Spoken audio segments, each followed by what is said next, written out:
there are so many reasons why I got into teaching. One of the best things is the light bulb moment. When you see a pupil suddenly understand something, that's really, really special. Every child is so full of potential, and the thing that makes me proudest to be a teacher is seeing them realise what they are capable of. I don't think any other job can give you the same satisfaction. That's why I chose to teach. You could get £26,000 tax-free to train. Search Apply to Teach. Selected subjects only, subject to eligibility.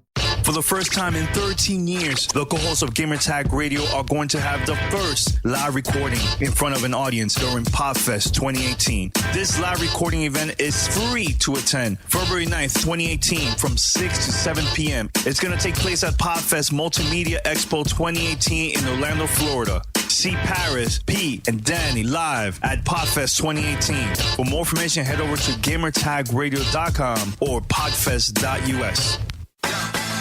Ladies and gentlemen. Ladies and gentlemen. Podcasting since 2005. You're listening to Gamertag Radio. With your host, podcaster Hall of Famer Danny Pena, the always opinionated Paris Lilly, and from outside of the norm, Peter Toledo. This is Gamertag Radio. Here we go.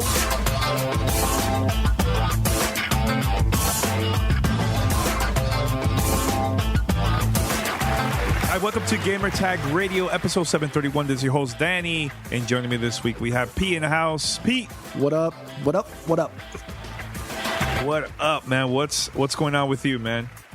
Man, it's another week. It has been an up and down week for me. Like, I've got so many emotions going in so many directions right now, between my car, between Comcast and my internet, and still so, no Comcast, Pete. So it's been what? How many weeks has been? Right, so let's start where let's start where I began with the car, right? So 7 weeks ago, I dropped my car off with my wife to Tire Kingdom to get 2 new tires, to get an oil change, and to get a diagnostic on my brakes, because the brakes, the pedal was going all the way down. Like, it would brake, but like the pedal was going down, and the car's only like 4 years old, 3 years old, whatever. So we're like, okay, no problem. And they're like, yeah, we'll have it done by the end of the day. I'm like, all right, cool. I've brought my car to this specific place before, never had an issue. I've gotten new tires, I've gotten brakes, never expected an issue here. Get a call like 2 hours later. Mm-hmm. Yeah, we need to talk to you. I was unavailable, so my wife went, she got the okey doke run on her. And next thing you know, she needs new brake pads, new brake rotors. She needs a new master cylinder. She needs a brake booster. And we're like, yo, where did this come from? Like, we just needed brake pads, dude. Like, that's all we really needed. They convinced us otherwise, that we needed this. I inquired, do you have a Volkswagen specialist on site to handle foreign cars, right? Because this isn't your average, Ford Fiesta that comes into your car. This is, a German auto machine. That's how I like to call my. I have an affinity for German vehicles. I drive an Audi. The wife has a Volkswagen. We like our cars. And 2 weeks later, coming up on Christmas, dude. Like, it's like the day before Christmas Eve. We've gotten maybe one phone call. Like, there's been no like correspondence or discussions with us, and they're like battling with this car. Apparently, it's the most difficult car to change the brake system on. Right, mind you, I've asked. Okay. Do you guys is your master technician Volkswagen certified? Does he know how to work on foreign or imported cars? Yeah, he's a master technician. He knows exactly how to do these. He's done dozens of these. Okay. Me and my wife walk in. Like I'm coming out of the car, and she looks at me. She's like, "How do you want to handle this?" I just look at her. I'm like, "Bad cop, bad cop." And she's like, okay. So, and I apologize to all of our listeners who are expecting video game talk, but I have to get this off my chest, right? So he's stressed. Like, let him. This is my therapy. This is my therapy session. Let me have this moment. So I walk in, and I'm like, I'm already like hands clenched in fists. I'm like, I need to speak to your service manager or someone up above. I don't want to talk to a mechanic. I don't want to talk to someone with dirty hands. I need to talk to a manager who's going to resolve my issue. Long story short, we tell them, look, we don't want you to experiment on our car anymore. You've already gone through two different master cylinders and 2 different brake boosters to fix this car, and you can't. bring in your best mechanic to look at it and come back with us with a diagnosis. Do not do any more work on the car. 2 days later, actually 3 days later, because the following day was Christmas Eve. The day after that, obviously, was Christmas. Nobody's going to be working. That Tuesday, that Tuesday, we're like, okay, so the technician is supposed to be looking at it. And then Wednesday, we expect a call back. We don't get a call back on Tuesday. We don't get a call back on Wednesday. On Thursday, we call and they're like, I call it like 11 and they're like, oh, we just dropped your car off at Volkswagen. Like, excuse me? You just dropped my car off at the dealership without my permission. And now you're going to, what? Who's going to be responsible for all this? 2 weeks later, I've got videos, pictures from the service advisor. There is like nothing's been done. Like they changed the brake pads, they changed the rotors, and they did the oil change as expected. But like I have video and pictures of like there's no tool marks on the brake booster. The master cylinder that they allegedly put in that was brand new. They got two of them. They got one aftermarket and they had one directly from Volkswagen, allegedly. It was still rusted out. It was like, how and where did you do any of this work? So finally I jumped on Twitter. Like at that point I had already jumped on Twitter, like complaining and so on and so forth. And I finally get back and forth communications with the district, like two different district managers and their customer service people. I actually have people's cell phone numbers at this point, right? And they're like, no, we're gonna make it right. We're gonna make it right. Volkswagen does all of the repairs, and then they find another problem: a brake line that was damaged when Tire Kingdom originally tried to change out the master cylinder. Oh my God! What a and at this point, they do a complete nationwide search, and there's none available in the United States. They had to go to the Volkswagen like manufacturer in Germany to bring it over. Germany to get it. Oh. Now, this is when the major storm is hitting. So there's no we're encountering travel delays, try to get the box with my brake line over to the States. Mm-hmm.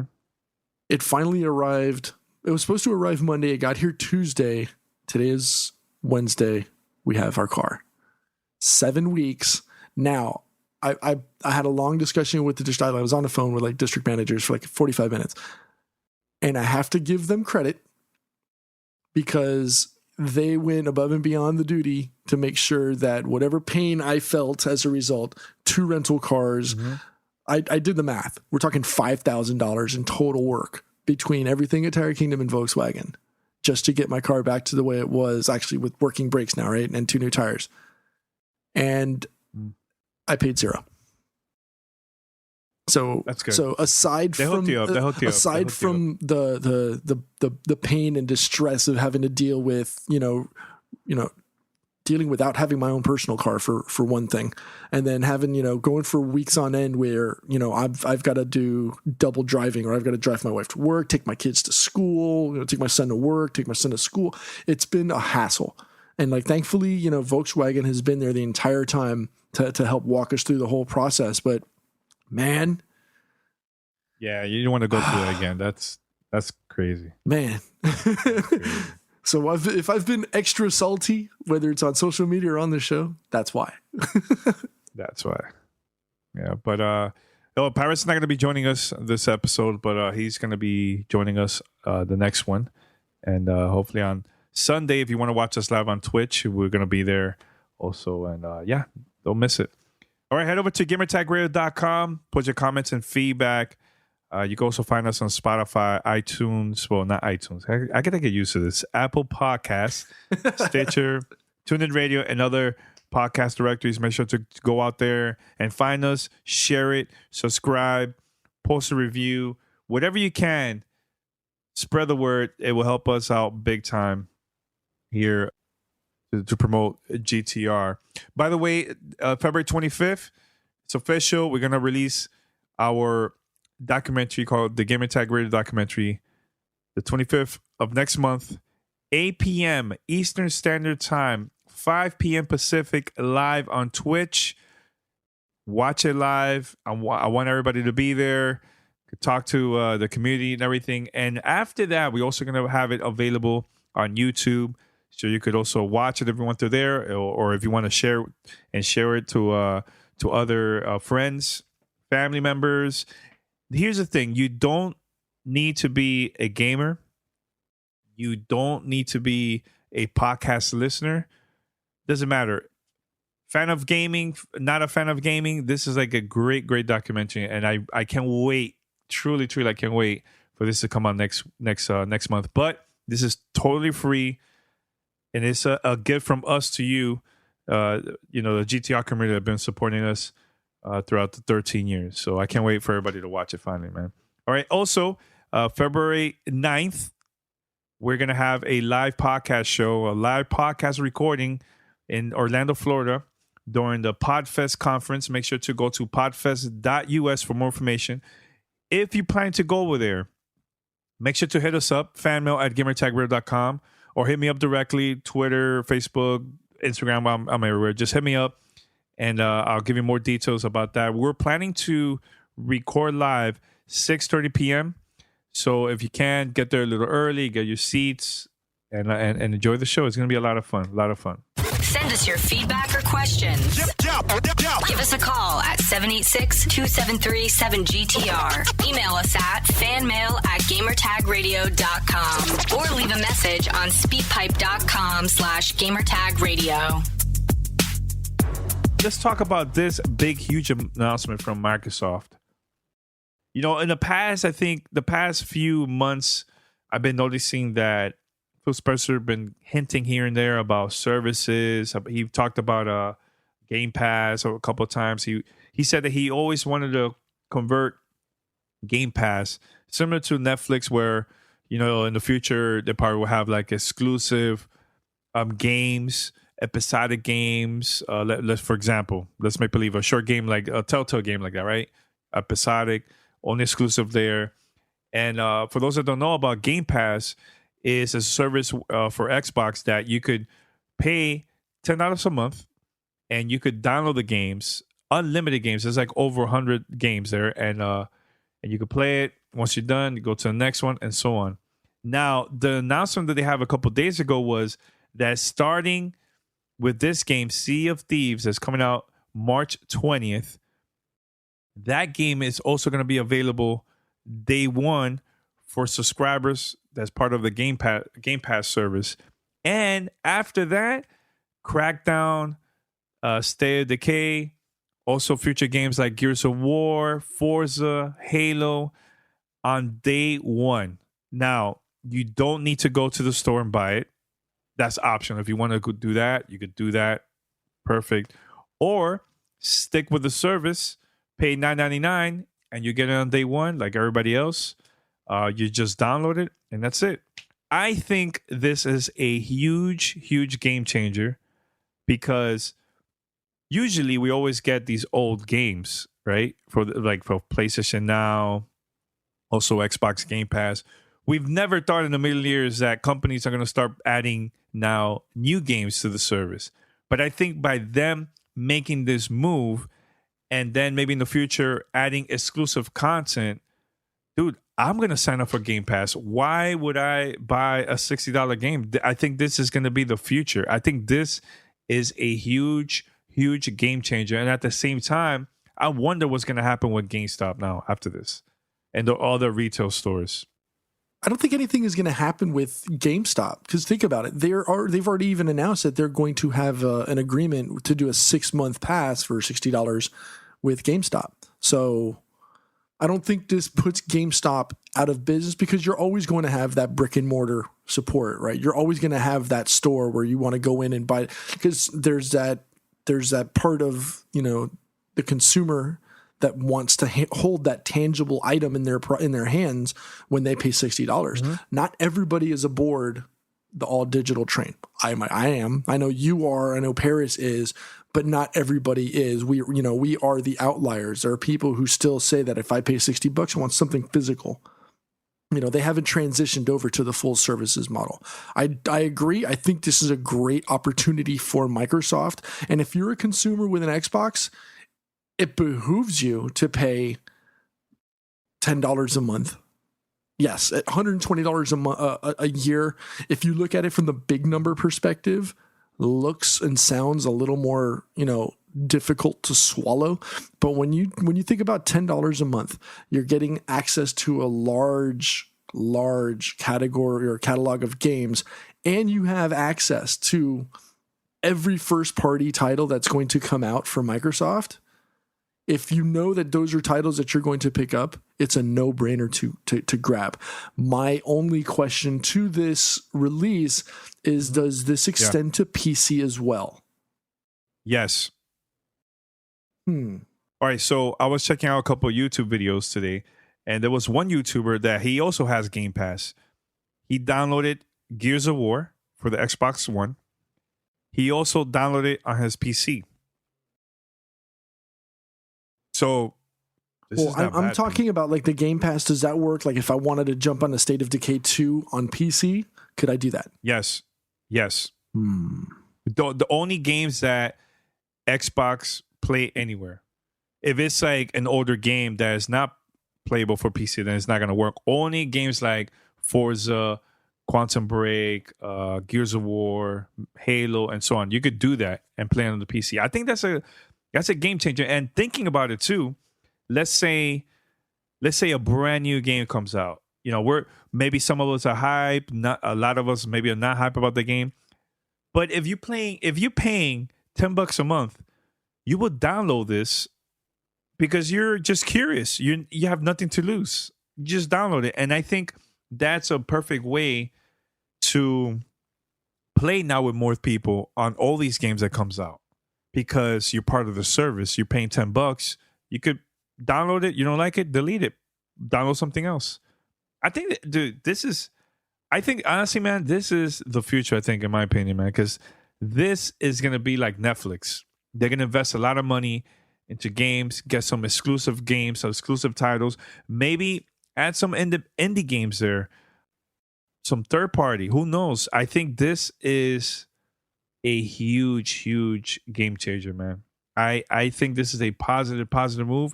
Now, is this going to go and make people to buy the Xbox? I don't know. That's a little bit of a mystery, in my opinion. Mm-hmm. But I think more people are going to sign up to this. But if you're a parent and you want to save money instead of paying $60, dude, no brainer. Go with the Game Pass. This is big. And you get all the new games. You get all the games on day one. No, I do like the idea from a financial perspective. I think it makes sense. My question is this Microsoft's way of overcoming the projected sales line for titles that potentially may or may not hit their thresholds for sales, right? So we'll take Crackdown 3 for example. And I'm gonna throw out a hypothetical number here, right? Let's say that their target number is 100,000 sales, right? Again, hypothetical. We're talking speculation here. I just had a glass of scotch, so this might not even come out right, right? It's okay. Let's say that their projection for success is 100,000 units on Crackdown 3. Does the number that does this help them achieve that sales number, right? It doesn't have to be target number. It doesn't have to be targeted 100,000, units, but as long as they meet that number, right? What is it? 100,000 times $60. And then you figure they probably make about $20 in profit for every title that they come out with after, pushing out everything else in sales. So as long as they meet that dollar amount, right? Does this make that easier to attain, and is this a reason why they're going in that route? Honestly, Pete, really reading this, I think it's not even about the sales anymore. It's about the subscribers. Like, or a perfect example that I could mention about this, because I used to work for a TV network back in the days, and TV, the old way, a lot of the companies only concentrating. They're concentrating on ratings, on views, right? On how many people are at that particular time watching a certain show, right? So let's say prime time, 8 o'clock. That's a lot of people that's watching TV around that time because they're at home, relaxing, whatever. You know what? We're going to start charging all these advertisers even more for that, right? Netflix mentality is like, they don't care how many people are viewing certain shows. They care about subscribers. How many people are subscribed to the service? I think Microsoft now is in that mentality. Yeah, have that as optional so they could still build that relationship still, with all these retailers. But I think it's beyond that now. This is more about how many people we could keep from the service and maybe try it out. Maybe they like it, those that join. I think a lot of people might subscribe just for like the whole year to test it out, test the waters out.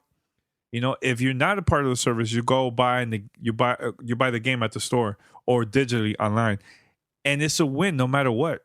They're not losing a lot of money because of that. I think this is going to help people to be part of the service. Maybe later in the future, we'll see bundles of, hey, if you join Xbox Live for this extra amount, you also will get a bundle to be part of Game Pass. They can also do that. And they still getting money from that.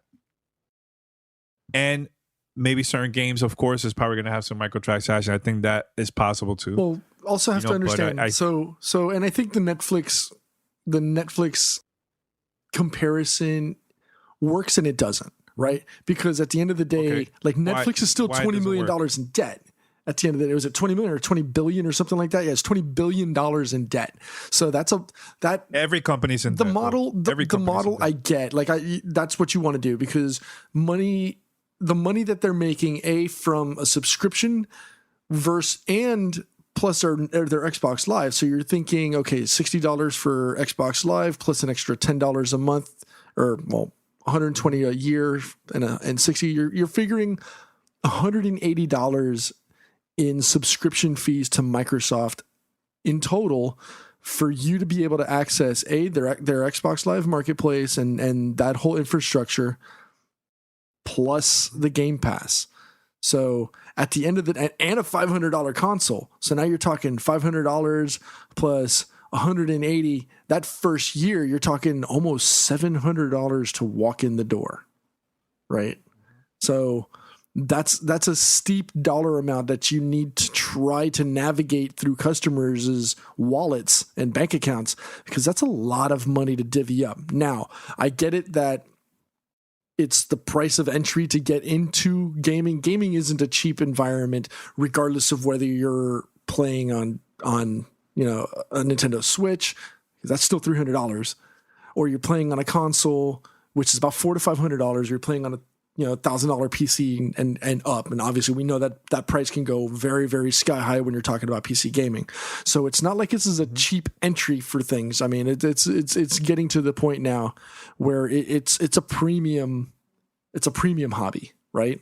So I don't know. When you start looking at the big picture, big dollar amounts that you have to start spending in order to start appreciating some of this stuff, the subscription of Xbox Live, I think that's where you start to see the savings, because you see the catalog of games that you're now able to access, whether it's the backwards compatible titles, or it's those day one releases, like the Sea of Thieves or Crackdown 3s whenever that comes out, or whether Gears 5 or Halo 7.5 or whatever. That's when you start to see the true value of the service versus the $120 buy-in. Plus the $60 buy-in for Xbox Live. I have to disagree with that, Pete. Even without these games, first-party games like day one, right? It as a gamer that loves to play these old games too, or maybe games that came out maybe a year or two ago, it's still worth it. Believe it or not, my nephews, they love playing the old Call of Duty and the older games. They're not like us. Let me keep up with the current games. They don't really care about that. But as my cousin, she's a parent. I tell her, hey, you could pay $9.99 a month. Unlimited games. 100 games they could play. They're good. And they'll be like, oh, man, I'd rather do that instead of paying $60. To you and to me, we'll say, well, technically it's not really worth it because, there's a lot of older games. I already played those. I moved on. You're playing the current games. But I still think it's still worth it, dude. Still think $10 a month. No, what is it you're losing paying $10 a month with a lot of content, and a lot of those games is also playable online? I think that's really, really dope. Now, them adding all these new content too, a plus. And I think this is just the beginning. I wouldn't be surprised if Microsoft start announcing indie games that's only exclusive for Game Pass, or maybe both. You could buy a digital or play Game Pass. Third parties, I wouldn't be surprised. Imagine they announce Tom Clancy, some random, let's say Splinter Cell. Let's just make believe. It's going to be available on day one and also here, Game Pass. Dude, that will be huge. Anthem, let's just make believe. Anthem is going to be available day one. I think this is going to be a game changer, man. Huge, huge. And if they become successful with this, don't be surprised if Nintendo and Sony are going to do the same exact thing. Sony already has for the PlayStation Now. I wouldn't be surprised if they start adding brand new games for the PlayStation 4 to their service. I could see that happening. EA Access and play it day one. I could see that happening too. We'll see. There are so many reasons why I got into teaching. One of the best things is the light bulb moment. When you see a pupil suddenly understand something, that's really, really special. Every child is so full of potential, and the thing that makes me proudest to be a teacher is seeing them realise what they are capable of. I don't think any other job can give you the same satisfaction. That's why I chose to teach. You could get £26,000 tax-free to train. Search, apply to teach. Selected subjects only, subject to eligibility. At LV, our home insurance comes from the heart. It's not just about giving you a personal claims handler to take care of you all the way. It's about looking after you in other ways too. Like when you go direct to us, buy online and get a massive 25% discount. To see how much you could save with the Which Insurance Provider of the Year 2017, go direct to lv.com.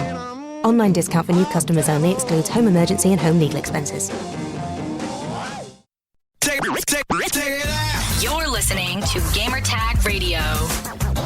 You brought up Anthem, and I think that's a great way to segue into our next topic because that's not coming out. Go for it. That's not coming out now for a while. They pushed that back to 2019 with no hard date either. I don't know if fall 2018 was ever really a realistic date in the first place, but it's been announced that it's now scheduled for early 2019. So May, June 2019 is now your date. Granted, and I think we've all said this. I mean, even Miss Leo prediction, ladies and gentlemen. Hey, even Paris, who is not here, called it. And I think he did call it. I don't, and here's the thing. I can speak on this even without Paris being here. All of us have always been of the belief that if a developer or a publisher needs to push back the release of a title to ensure that it comes out as a quality product, especially in light of everything that has happened over the last 4 months now between Battlefront 2 from EA and Destiny 2 from Activision, we've seen, Activision, Bungie. I want to make sure that they get the right credit. We've seen what can happen to a title. We can see how something that was almost considered foolproof could fall on its face and hit that wall, hit that sophomore wall, right? Because it's to bring a sports analogy in. If you think of players like, let's say, Cam Newton in football. That first year, he was unstoppable because defenses didn't know how to prepare for him. Year 2, defenses knew how to stack up on him, and he wasn't as great. And that's him showing his greatness was him being able to succeed in years 3, 4, and 5. Mm-hmm. That's what happened with, as we saw, with Battlefront 2 and especially Destiny 2. Destiny 2 has a long road ahead of them to try to repair a lot of those fractured relationships that it had established in that first 2+ years with a lot of people on Destiny 1. So now Anthem from BioWare is now going to be the only thing that BioWare works on. Granted, they downgraded a bunch of studios, and now they only have, the one in Canada and the one in Austin, Texas. All of their staff is now focused completely on Anthem. And they've got a long road ahead of them as well. They've got to prep for a general release, beta release, EA access launch, as well as having a long slate of patches and updates in the wheelhouse ready to go day one, so that this can survive and become that game that iterates month after month, or quarter after quarter. Destiny, kind of set the model and pace for that with games. We've seen games beyond like Rainbow Six Siege, and as we've talked, Ubisoft has the secret sauce for this, right? We've seen how the Division has reemerged as a quality game 2 years after launch. We saw how Siege exploded in popularity after the development release of the game. Wildlands, the list goes on. And I just don't want to stick with just Ubisoft titles. If you want to succeed in a game that's going to stick online multiplayer with a continuing delivery model of content, you need to make sure you've got all your I's dotted and all your T's crossed and every other cliche that you could think of, to make sure that you don't fall on your face, because everybody's got eyes on BioWare now, especially after what's happened with Mass Effect, right? Mm-hmm. Yeah, and talk about that. Here I'm reading the article that it's a combination of a lot of things. Of course, let's talk about Battlefront 2, Destiny 2, which we talked about, all right? But like you said, Pete, how Mass Effect was so disappointed, they want to take their time. Not Microsoft, BioWare want to take their time, because it says here, this is from a source that was talking to one of the writers from Kotaku. It says that the stakes feel higher than ever for the team, as one developer told Kotaku that there's a belief that if Anthem doesn't live up to EA expectations, BioWare look very different in the future, which is going to go downhill. And this is their brand new game, brand new IP, and since Mass Effect 1? Well, and think about it. This has been in development since 2012. Yeah. This was under development under Casey Hudson, who left in 2014 and then returned just last year as a studio head for BioWare. So it's been in pre-production for a long, long time. So it's almost as if Anthem has become, it's their all-in play, right? Which is why they're pushing back that development time. Hell, take another year. Don't give me a 2-year, don't give me a 3-year development cycle. Do what CDPR does with Witcher 3. Give me a 5-year plan. Give me 4.5 years of development, 6 months of testing, and then give it to me raw, right? Give it to me strong, let it, jump out of the gates and explode and make everybody regret that they doubted BioWare in the first place. Right. Mm-hmm. But again, it's that expectation, because look at that catalog of titles that has come out of that studio net, that studio name. When you think BioWare, you think quality games, and it might be difficult to try to sustain that type of success year over year. But if you've done it before, the confidence is there that you could do it again. And it's just a matter of delivering now. Yeah. I mean, even if they take, let's say, the game comes out holiday of 2019, I'm fine with that too. Or early 2020, I'm fine with that too. As long you release a great title instead of this half-ass games that is buggy. Wow. If you're gonna do 2020, give it to me with the PS5. Oh my God. Hey, you never know. It's possible that, let's just say that, Sony and Microsoft decides to release a brand new console in the future, why not do what Bungie did with the first Destiny? They had it for the original, the 360 and PlayStation 3, and they also had it for the PlayStation 4 and Xbox One. They could do that too. But as long the game is smooth and fun, that's all that matters, man. I'm tired of this, like, oh, we have to release it because, you know, it's the time for us to release it because of the holidays or stocks or whatever, this nonsense. That's what happened with Battlefront 2. EA released it, and it was like, really? Really? That even Disney was disappointed. Disney was like, nah. They came and took over that situation. So man, that begs the question: is the delay is pushing back the release of the game because they're going back and reconsidering all of any potential loot box / was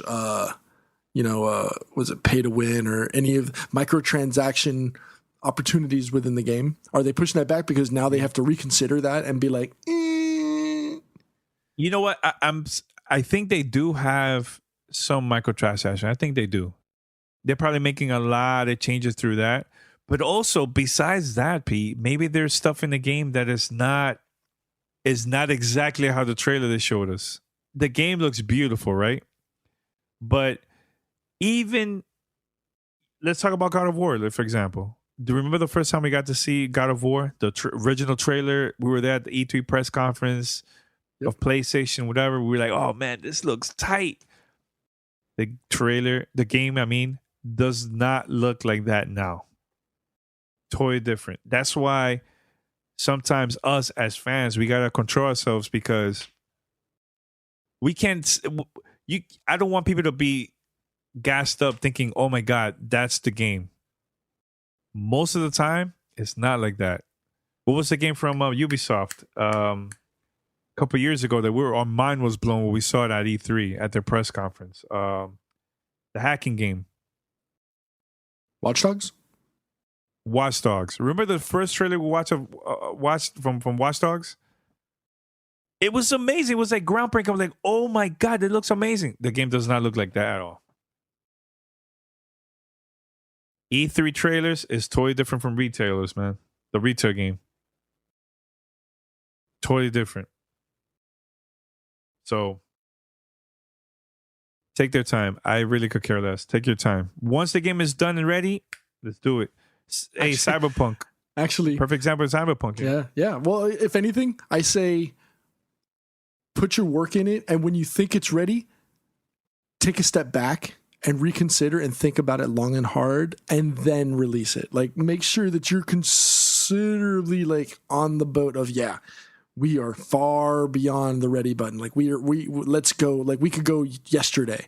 Like, that's when you know that you're good. But if you're going to try to rush it now, no. And hopefully, honestly, I hope that they're pushing it back because of all of these controversies, right? I want them to give us a better game. I want BioShock to give me another BioShock, or I want BioWare to give me another BioShock Infinite feeling, right? Where that's all I'm going to do for the next 2-3 weeks, right? I'm going to ignore families and friends and I'm just going to focus on this game and talk about it for a month afterwards, right? That's what I want. So so do what you got to do. Take your time, and give me that quality. Give me that quality game that we know and have and expect from BioWare.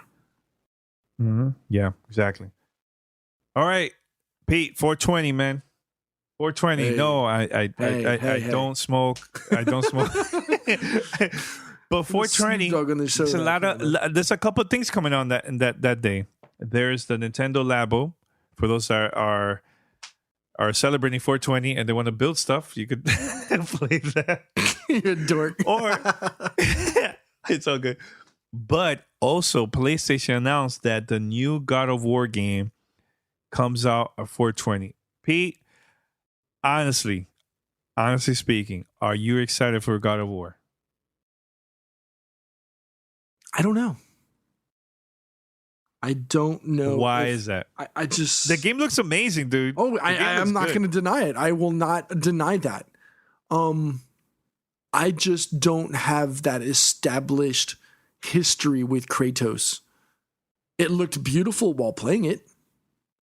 You know, it looked beautiful while watching, you know, the Sony press conference the last couple of years at E3. But it's not a title that I have a long history with. So it's not something that I'm like waiting on with bated breath. I can't wait to till it comes out so we can play it. Like I won't be there day one. And I think that's not an indictment on Sony or Santa Monica or the title itself. I think that's more of an indictment on the burn that gamers have felt, more so recently than anything else, with expectation of games to be so good and then it falters on day one. I'm playing more of a wait and see approach.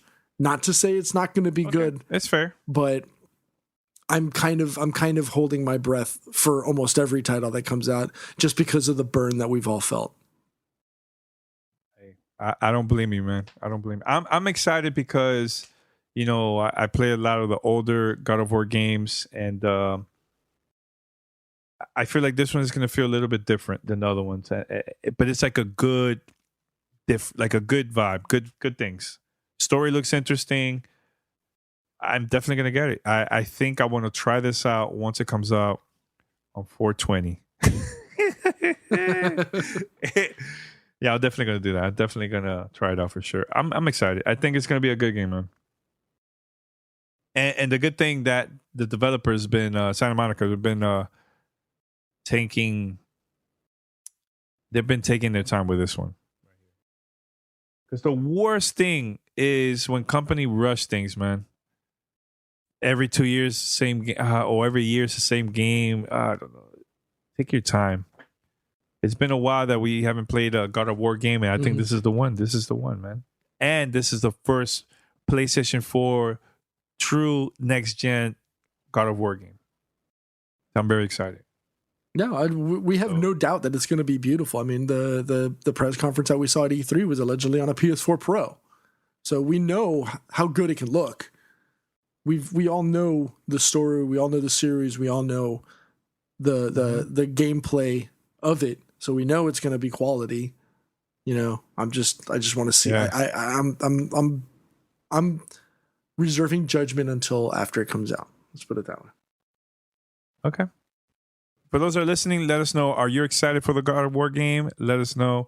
Give us a call, 786-273-7GTR, or email us, fanmail@gamertagradio.com. All right, Pete, we have one more thing here. I want to do fan mail. I don't know if you want to read any emails, but I do have a voicemail I really want to play from Puerto Rico. This is from Boricua Star. So we're going to play here now on fan mail. Fan mail at gamertagradio.com.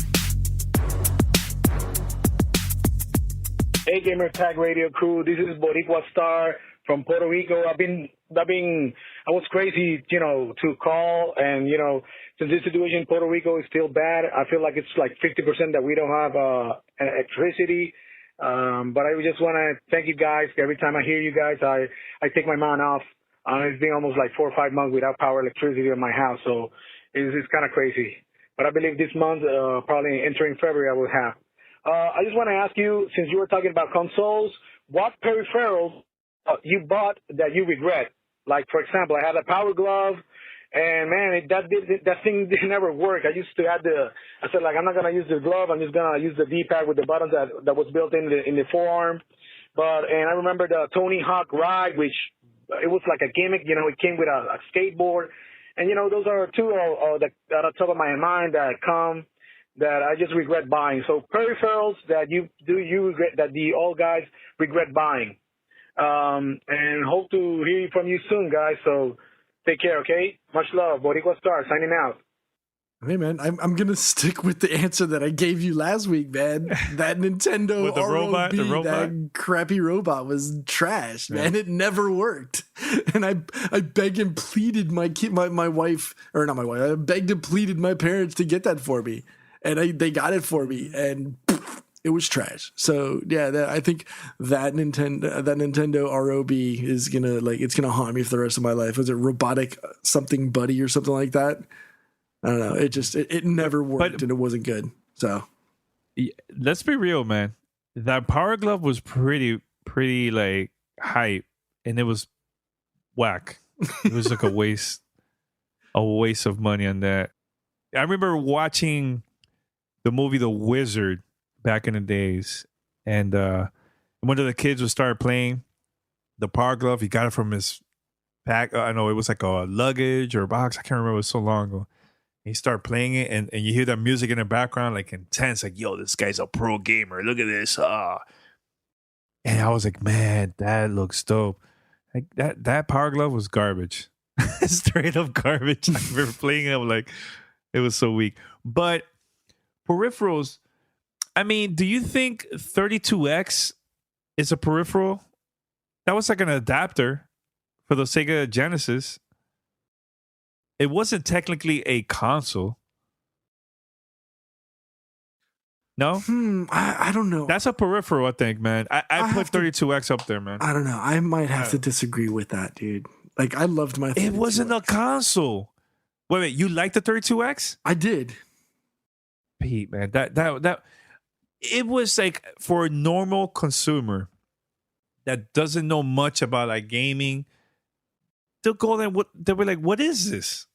Okay. It was just confusing. That's why it flopped. Okay, I have another one, and I'm sorry. I'm gonna blast on Nintendo for this one. The Power Pad. Oh, you know what?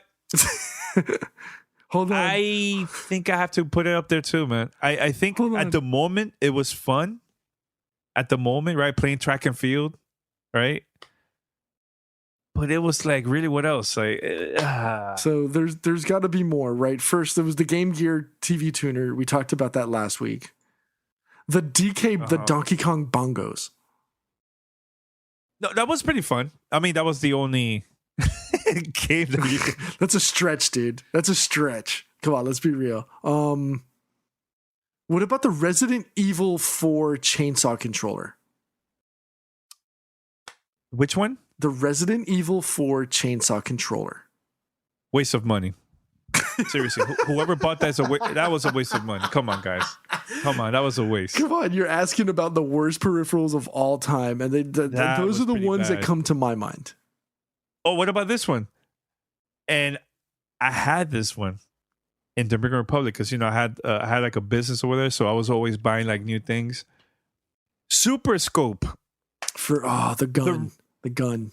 But no, not the gun for Nintendo. Super Scope was for the Super NES.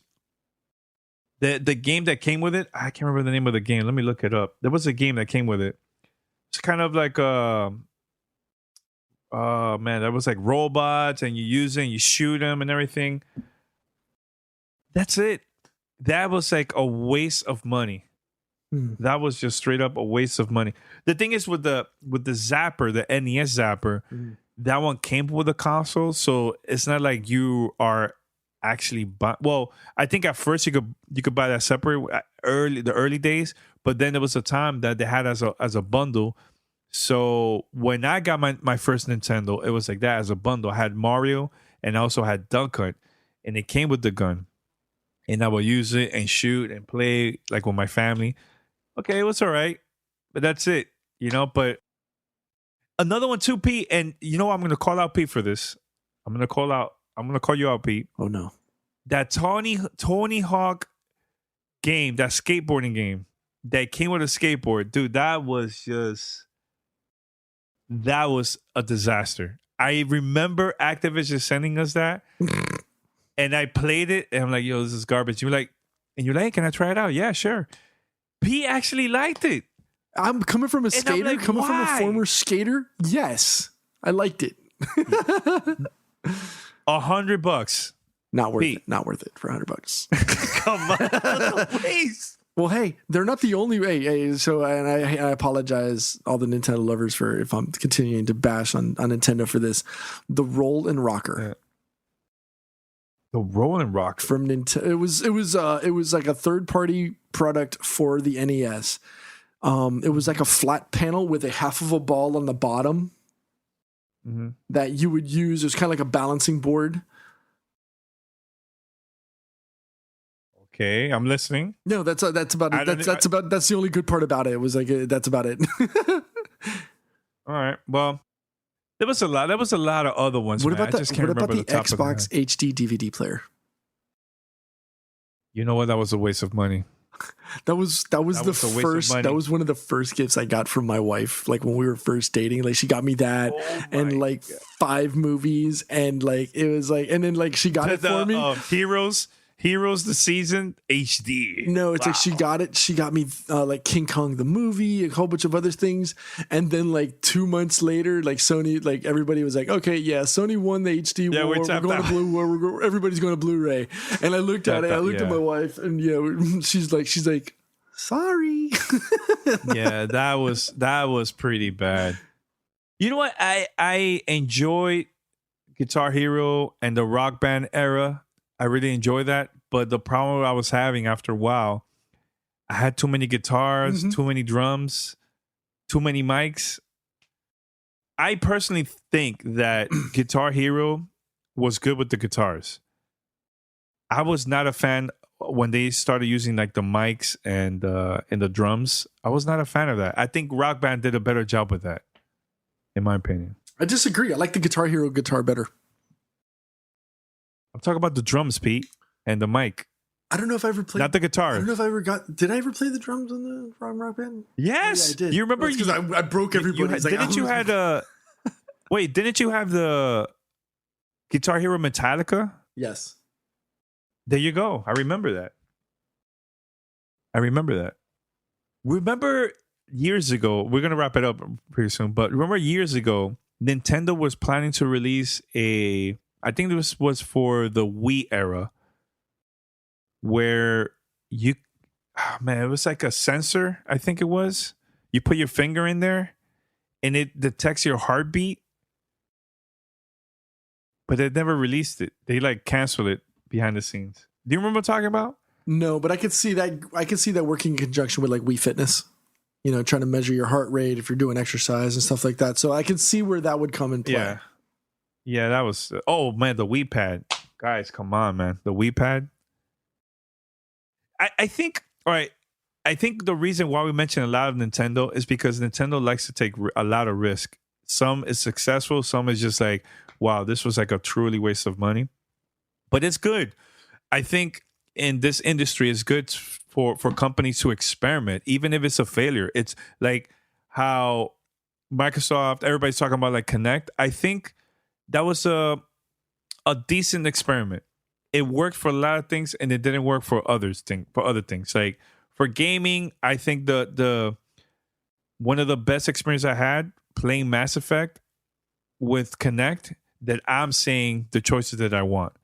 That was cool. Or I'm saying turn on, a Kinect, Xbox, turn on whatever. It will work. Little things like that. I think it's great, but I think it was a great experiment in my opinion. So, all right, so we're done here. Gamertag Radio episode 731. Pete, that was a great conversation. It was only us two, and I think half of the show was about your car. So thanks for. I needed the therapy though, so thank you everyone for listening and putting up with it. It's all good. But guys, head over to gamertagradio.com.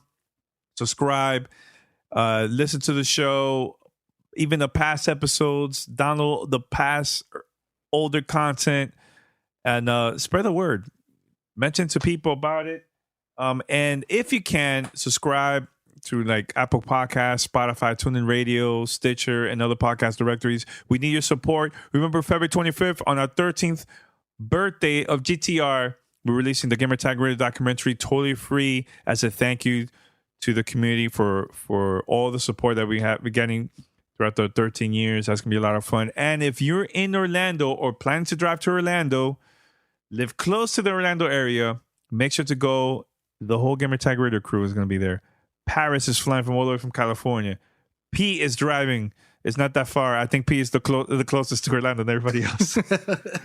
He's going. I'm going. We're going to have a live show. One of my good friends, Nir Galarte from Wildstyle Media, is also going to be asking us questions. I told him, look, man, I want you to ask us the toughest questions. And the thing is, we're also going to talk about the documentary a little bit, with him there. But overall, we're going to have a great time. Our first live podcast recording in front of an audience. It's going to be a lot of fun. Pete, any predictions? I'm going to have some surprises for you guys, because I want you guys to be surprised at the moment, so the show could be even cooler.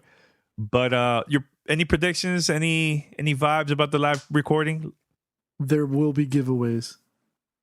Oh, boom. Yes. That's all I'm going to say. Yes. And I'm going to keep down the low. I'm surprised everybody. Let me tell you, go to the show, because there's going to be giveaways. And it's totally free. All right. Until next time, we're out. Peace.